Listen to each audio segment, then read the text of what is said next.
Hey, your cult boyfriend. At it again. You guys seem to really like when I went to Google. Wow, I forgot to do my vocal exercises. I never do vocal exercises. I slur my words constantly. I think when I drink, I actually speak a lot in a much clearer way than I do normally. Normally. Oh my God, bear with me. Bear with me. But you guys seem to really enjoy when I went to Google and just typed in best films ever and then commented on what the infinitely wise algorithm decided to show to me. And I mean, I'm glad you like that. It's one of the laziest fucking videos I've ever done, and it's a well that I don't think will ever run dry because you can go by genre and then by subgenre. There are an infinite amount of categories to choose from on Google. We can be here forever if we choose to be, but I just have maybe six five or six genres we're going to check out today. And just so everyone knows, I am in an incognito tab because I didn't want like my residual algorithmic identity to affect the films that are being shown to me. I want to be like a brand new android or a brand new sentient human being. And I'm like, it's a brand new world, baby. And what I want to do is fucking watch some art, watch some cinema, Google what should be the first movie I ever watch. Um, so let's do this. Let's do this. First off, let's look at the comedies. Okay. Okay, cool. Singing in the Rain. Is Singing in the Rain overrated? Absolutely not. Singing in the Rain's great. I love Singing in the Rain. I know, the most controversial statement ever uttered on YouTube. Yeah, Singing in the Rain's really good. If you want me to be a little controversial or confrontational, even though I don't even think this would qualify, An American in Paris is the best Gene Kelly film. Or actually, The Young Girls of Rush Fur. I keep forgetting he's in that Jack Demme film. He's brilliant in that Jack Demme film. Young Girls of Rushmore is the best Gene Kelly film, but so far as his like American Studio Pictures, An American in Paris, that's art. Singer in the Rain, that's pop. That is a product, and it's a great fucking product that makes you love movies and makes you think in extremely romantic and musical terms. But An American in Paris, that's high art, man. Oh, here's something truly, maybe like a subversive take. I think that An American in Paris, which was highly influenced by the Red Shoes, is unbelievably better than the Red Shoes. I think An American in Paris is the true masterpiece so far as dance is concerned. It's shockingly good. It is shockingly good. An American in Paris. I need to cover that on the channel. It's been on a list of things to cover. I just haven't got around to it. It's high art. It's so fucking good. We're starting really strong, even though not being shown in American in Paris and being shown Singing in the Rain, but I'm talking about An American in Paris instead.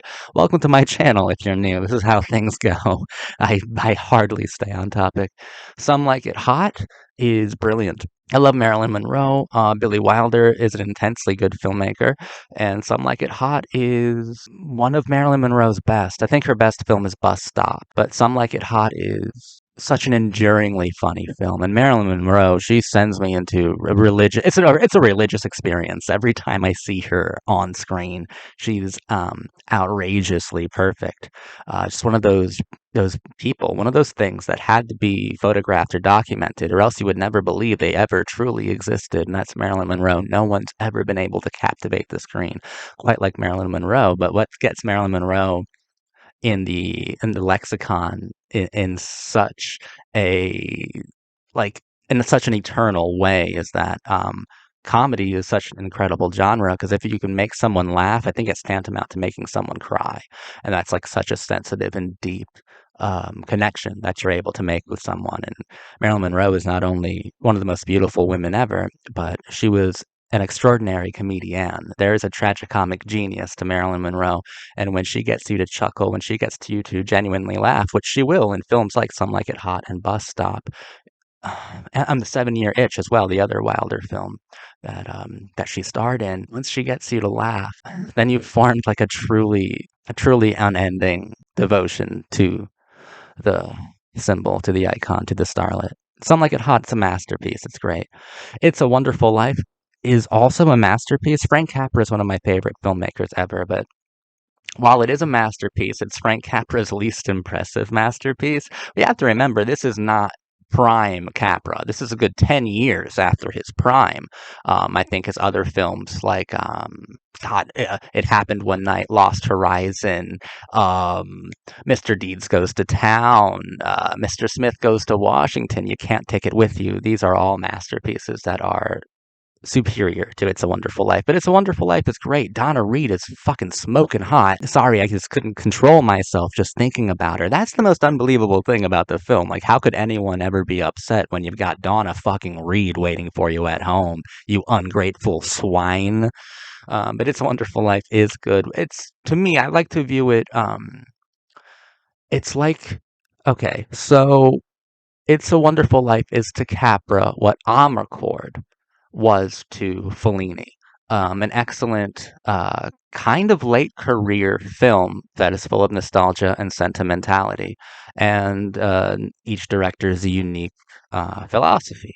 Frank Capra is one of the greatest filmmakers of all time, and It's a Wonderful Life is considered to be one of the greatest films, and I will never argue with that. Never. So, no argument from me. It's not overrated. It's good. It's good. People who say it's overrated just don't.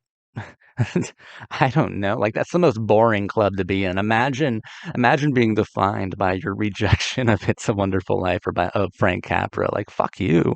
You're not interesting or cool. You're like that's the most boring thing to rebel against. Frank Capra is very interesting because I mean we arguably live in the invention of Frank Capra. America, as we know it, is a cinematic invention that was really formed through Frank Capra's greatest films. And It's a Wonderful Life, yes, is one of them. Doctor Strangelove is an excellent Kubrick satire. It's very good. It's very funny. It may take a few watches to get every single joke because the jokes are super layered and the satire is extremely sophisticated, honestly. Peter Sellers, holy shit! Now that's the real genius behind Doctor Strangelove. Wow, wow, what a performer! What a fucking pro! Back to the Future. If you saw my other video on this kind of format, I have not seen Back to the Future. I don't want to see Back to the Future. It's not a void. I don't need to fill it. It doesn't interest me. I'm okay. My life is okay without it in my life. American Graffiti. Am I willing to make this statement? Sure, I'm willing to make this statement. So far as any film on this list, American Graffiti is the best one. It's George Lucas's best film. It's his absolute masterpiece. It's beautiful. It's a film that completely floors me. It's completely absorbing, and it's really cool, right? Because it's a film that seems to be bathed in nostalgia, in sentimentality, but George Lucas's philosophical aim, its goal through his analog, which is personified by the Richard Dreyfuss character in the film, you have to leave it behind. There will always be a smoking hot blonde in a nice white sports car, but you need to leave it. There will always be her, that thing that will trap you in this place that keeps you in an uncreative stasis. You need to leave. Nostalgia, sentimentality, it's okay to celebrate those things, but it's a lot healthier to mourn them. You need to leave it. I mean, it's so fucking good, dude. It's composed flawlessly, with such a deep and rich understanding of romance and lost connections. It's fucking so good, dude. Sunset Boulevard is excellent. Yeah, I've had the privilege of seeing it in theaters a few times. It's great. It's great. Another Billy Wilder movie. I mean, I don't think it belongs in the comedies section. So, like, if I'm rating it as a comedy, it's probably the weakest fucking comedy included here. It's a great noir. It's a great mystery. What the fuck is it doing here? You have to. Google's sense of humor is kind of morbid, I've been realizing. They're like, yeah, Sunset Boulevard, Toy Story. Yeah, it's a good double feature. Toy Story, I grew up with Toy Story, but there's no one more nauseating than adult Pixar fans, especially since Toy Story's, I guess if they had a philosophical purpose, at least through the first three films, it's maybe similar to American Graffiti's that I just expressed in that, man, leave this shit behind, grow up, grow up. These things are extremely important, and they formed a huge part of your identity, but you need to grow up and you need to pass it on and let actual kids be kids. I hate Disney adults, and that's most of what online film communities are these days, to be honest. I think they're pathetic. Let's go to the Best Picture Oscar, Gone with the Wind. I'm so happy to see Gone with the Wind here. I love the film. It's beautiful. It's a dazzling masterpiece. Fuck yeah. Still haven't seen 12 Years a Slave. And Google loves to make me look bad by being like, oh, so you saw Gone with the Wind, but not 12 Years a Slave. Uh-oh, red flag. Fuck you, Google. Fuck you. You keep doing this to me. Forrest Gump is one of the dumbest fucking movies ever fucking made. It's so fucking dumb. I think it's so fucking infuriatingly fucking dumb. Oh my god, there's no other word for it. Dumb. And yes, if you like Forrest Gump, you're dumb as fuck. You're the dumbest fucking person. Don't like Forrest Gump. Be a better person. Forrest Gump is fucking bullshit. It is insulting in just about every way possible. Every fucking way. But I think worst of all, it insults the intelligence of audiences. It insults their intelligence, and what hurts me the most is that it has such a huge following and there's so much shared love for the film that yeah, maybe audiences deserve Forrest Gump. Cinema is dead. Film is dead. Forrest Gump killed it. Maybe for the best. Titanic's one of my favorite films. It's my favorite James Cameron movie. And yeah, it's awesome. The Godfather Part 2. Man, what a shitty movie. I fucking hated that movie. I am just kidding. It's one of the most perfect films ever made. All About Eve is kind of overrated. I don't really like it. I like Betty Davis a lot, but All About Eve doesn't do it for me. It doesn't do anything for me. The Sound of Music, I keep thinking that like I'm having a fever dream and that movie wasn't even real. It doesn't feel like it should be real. It's absurd. The Godfather, even better than The Godfather Part 2, so that makes it more extraordinary than words could really say. Let's go to popular romantic movies. Call Me by Your Name. I didn't think much of it, to be honest. I know that it is emblematic of a lot of young people who saw the movie, and I wouldn't take anything away from that. It probably earns its emblematic status. It just didn't speak to me at all, and I didn't. I feel like an outsider. There's only one who wasn't completely absorbed by their relationship or by the performances or the composition. I really was not impressed by the film, but if you were, fine, cool. I it's not a hill I'm gonna die on. The Notebook. So I've seen like so much of it on TV, but I can't really remember any of it. And I'm sure I saw it out of order, so I can't really say that I've actually seen it, but I am definitely not opposed to an investigation of the Notebook. I think it's worth investigating. It definitely the Notebook along with Twilight, which I have investigated and analyzed Twilight in like a cripplingly exhaustive detail on the channel. The Notebook seems to have really defined romantic expectations, both cinematically and in our lived experience, for a whole generation of young girls who I guess are from my generation. So it's definitely worth investigating. I think there's probably a lot of artful qualities to it. I really just can't speak to it with any accuracy at the moment.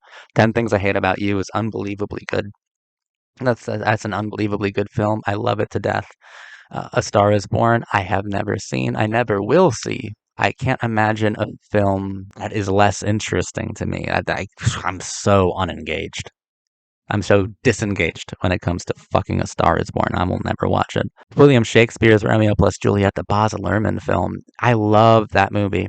I really am interested in the 90s postmodern obsession with transposing Shakespeare into these ultra modern superimpositions. I love that we like the 90s really were obsessed with taking these classic stories, specifically of Shakespeare, and just hardly even deconstructing them, which would be the norm for a postmodern film. It's just a superimposition. They take Shakespeare as he is and they just boop impose him into this like witty teen centric universe.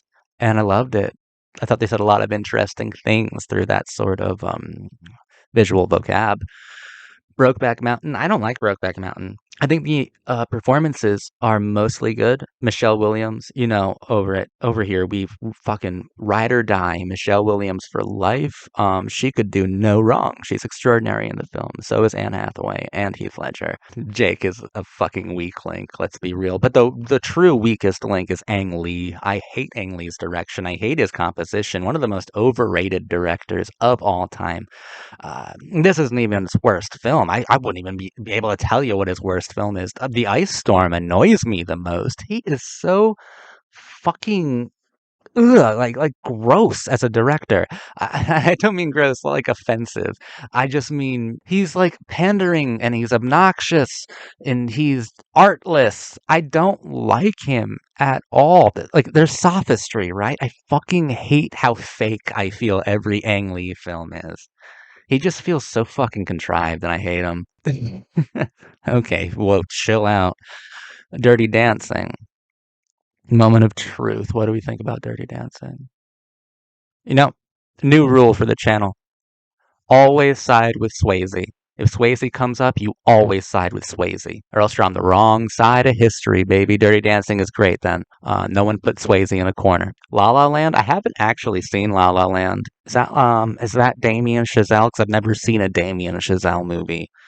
They all look terrible, and the fan base is definitely not helping their cause. Oh my god, the most like frustrating group of people I can imagine. La La Land doesn't look good. Damien Chazelle, I would just be talking out of my ass if I were to tear him apart right now. Because as I've said, I haven't seen any of his films, but I mean that's for a reason. None of them grab me at all. I couldn't fucking care less about La La Land. Slasher fantasy movies. Here we go. Here we go. We're in the money, baby. Candyman is one of the greatest horror films ever made. It's beautiful. It seems to be about the white obsession or morbid preoccupation with demystifying black culture or superimposing themselves within it in a way that would imply savior or tormentor, those kinds of archetypal capacities. Candyman's amazing. Candyman's a fucking beautiful film. Tony Todd is extraordinary. Virginia Madsen, wow. Wow, that's all I can say is wow. It's astonishingly good. Freddy versus Jason, I like it. I like Freddy versus Jason. I remember I saw that in the theaters. It's one of my first like adult horror movies that I saw in theaters. I really liked it. It was so cool, so fun. And also, Monica Keena, Abby Morgan. She's our girl, baby, and she's in this movie. Ooh, babe. Oh, marry me, Monica Keena. Monica, if you're watching this video, you know, if you're bored, there's a cool fucking wedding chapel down the street. We can get hitched. All right, Wes Craven's New Nightmare. So it's a film that I do like, okay? I swear to God, I do like it. But if I were to talk about the film for longer than 30 seconds, it would flip in my head and I would start to heavily criticize the film because I have so many problems with its subtext. Not even with the text. I have so many fucking issues with the movie. But trust me, I like it. I swear I do. Cult of Chucky. I don't like. I was okay. My last time on the Chucky train was Bride of Chucky, which is great. Which is the postmodern Chucky, which is Jennifer Tilly's introduction to the Chucky series. I love Bride of Chucky. It's fucking awesome and funny and great and gory and gothic and lovely. But I was off the train at that point. I don't want Cult of Chucky. I don't want Seed of Chucky. I don't want any of that fucking bullshit, dude. Hellraiser is also really good. Great Clive Barker film. The next one's a Clive Barker film too, Nightbreed. Not as good as Hellraiser, but it's a great example of queer horror. It's a good movie. I can't champion it as much as some of you might like, because it has a lot of fucking problems. But Nightbreed is still good and it's still important for sure. Child's Play. Child's Play 1's great. I know I mentioned Bride of Chucky earlier, but I think my favorite Chucky film is Child's Play 2. There's something really good about the composition, about the structure, about the kills in the film. It's just a great film, is Child's Play 2, but Child's Play 1's also really good. Nightmare on Elm Street 3, Dream Warriors. Fucking love Dream Warriors. It's one of the best fucking. It's so fucking good. Oh my God, it's one of the best slasher films ever. I think that my favorite Nightmare on Elm Street movie is the first one. I think it's masterful. I think it's super artful. I think it's disturbing. I think it's bizarre. I think it's like transcendentally good.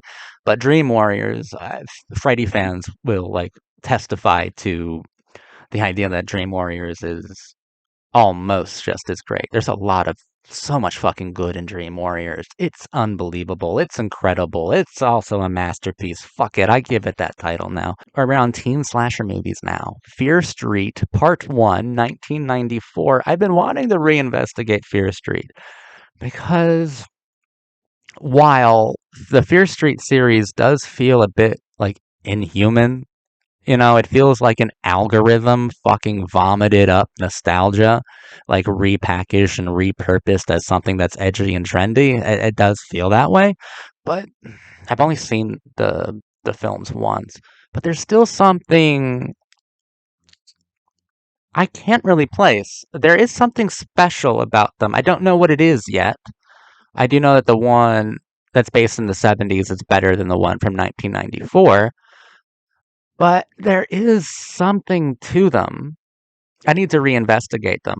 I need to, I guess, investigate them for the first time properly. I need to actually analyze it and engage with it. And I've been like thinking about it. I mean, it is really nauseating. It is really fucking like nauseating and cheap. And when I say cheap, I mean like it goes for the easy emotional connection. Every fucking 5 seconds, so like a top 10 '90s song is playing or something. Like it's, oh my God, it's so fucking infuriating like that. It's like a huge soulless algorithmic component to this film, but there's another component too that feels kind of worth discussing. I don't know what that is, but maybe in the future I will. Scary Movie. I like Scary Movie. It's cool, especially since I like the films that hyperfixates on parrying. Um, it makes fun of Kevin Williamson primarily, who is my favorite person in horror movies. He, of course, wrote Scream. I Know What You Did Last Summer, and Scary Movie is a film that's hyper obsessed with making fun of those two films particularly. Also, Shannon Elizabeth for life. She put me through puberty, bro. I gotta give some ups, give some respect to that. A Nightmare on Elm Street. We already talked about it, but it's one of the greatest movies ever. I mean, I really like A Nightmare on Elm Street. So good. But it's not Wes Craven's best. That Scream or Scream 2 or Scream 4, I think, are all better than Nightmare on Elm Street. But even then, I have a hard time crediting that all to Wes Craven. He's like a huge part of why, but I'm Kevin Williamson cult through and through. I Know What You Did Last Summer would speak to that when I say that's one of my favorite movies ever. It's a perfect fucking postmodern horror movie. It's great. I have talked exhaustively about that film elsewhere on the channel. Go check it out if you're interested. Urban Legend is really good. It's a really good teen slasher movie. Okay, fun little anecdote. The director of the film, Jamie Blanks, came across the video that I have on the channel, an hour-long video where I believe I'm extremely charitable to the composition, to the direction, to the film. I believe I'm extremely charitable to Jamie Blanks. But in the beginning, I do open it by saying that his name, Jamie Blank, sounds as if he'd be better suited to direct porn. I say he sounds like a porn director. His name is Jamie Blanks, but I'm fucking right. But I guess he came across the video and he said publicly that he stopped watching 30 seconds into it because I was making fun of his name, almost accusing me of bullying him. Like, Jamie, dude, fucking thin skin much, dude. Come on. You can't direct Urban Legend and then like get all fucking frustrated, have a temper tantrum when someone says that your name sounds ridiculous because it actually does. But Urban Legend's awesome. I couldn't have been kinder to his direction in the video. Valentine is also very good. Jamie Blanks is a good director. He just has a funny fucking sounding name. Halloween's great. John Carpenter's a master. I guess if I'm like continuing to give hot takes, though, Halloween isn't my favorite Halloween film. That would be Halloween 4, The Revenge of Michael Myers, The Return of Michael Myers, actually. I don't know what the fuck I'm talking about. It's 4, The Return of Michael Myers. It's my favorite one. That's kind of a flawless slasher movie. That's what I consider to be the true prototype that every successful slasher movie should follow is the fourth one. But Halloween 1 is great. John Carpenter is a master. Scream 2 is beautiful. A beautiful film. I've talked about that movie endlessly on the channel as well. I can't get enough of it. I love it to death. It's one of my favorite films ever made. The Texas Chainsaw Massacre, that's one of the greatest films ever made as well. It's great. And then lastly, let's just check out some thrillers. Let's end this on a really controversial note. Because I already see some shit I'm going to talk shit about that'll really rattle some cages. But if you really get upset about it, I don't know, touch grass or something. Seven is good. I really like Seven. David Fincher's best film, though, is The Social Network. But Seven is right behind it. Psycho. I love Psycho. Psycho's flawless. Did you like how I talked nicely about Hitchcock? Because it's about to change.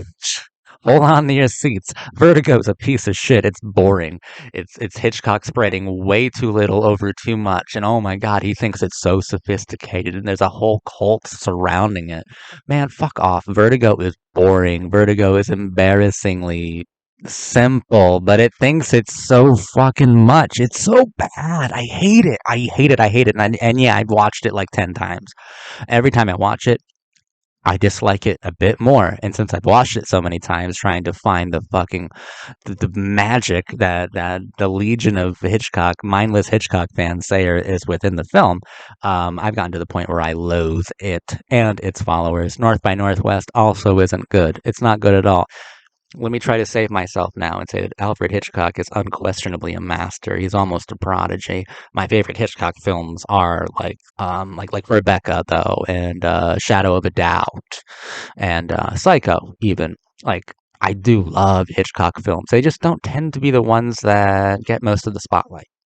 I think the ones that get most of the spotlight are, I wouldn't say sanitized, but just more accessible. And like Vertigo pisses me off because like it's more accessible while like pretending to be so much more sophisticated. It doesn't actually possess anything that's more complicated than North by Northwest. It's not good. The Third Man is one of the greatest films ever made by anyone at all. It's perfect. 1949. Carol Reed masterpiece starring Joseph Cotton and, of course, Orson Welles, and one of the greatest performances ever captured on film. I love The Third Man. Some of the most beautiful photography you'll ever fucking watch. Rear Window. Yeah, I don't like it. I, in fact, think that, De Palma rips off Hitchcock lovingly and shamelessly all the time. And Body Double is, oh my god, so much more superior. It's so much better. It's Body Double can mop the floor with Rear Window. Get bent, Hitchcock stands. The Silence of the Lambs I already talked about. It's fine. It's good. Whatever. The Shining is one of the most enigmatic films ever made. That's a film that can put cinephiles in straitjackets. And the scariest thing about it is that there's some truth to the subliminals, right? There's some truth to the conspiracies surrounding it. I'm not talking about the fucking moon, but I'm talking about this like hidden language. There's something there because it's articulate. If people were just pretending like I Spy or some shit, they were just making shit up, finding patterns where there weren't any, it wouldn't be so fucking articulate, would it? It forms complete sentences in this hidden visual vocabulary. It's great. The Shining. Whew. The Shining can put even the hardest headed, most rational cinephile in an institution, a mental institution, could send them to Bellevue. All right, thank you for watching my video. I hope you enjoyed it. I hope you liked what you saw. Like it, please, in the comments. Tell me if you hate me. Tell me if I said anything that you actually agree with. It'd be cool to me. That'd be cool for me to see. But thank you. I've been your cult boyfriend. Have a beautiful rest of your day, dude. I really hope. Go out there and achieve. Period. Go out there and achieve.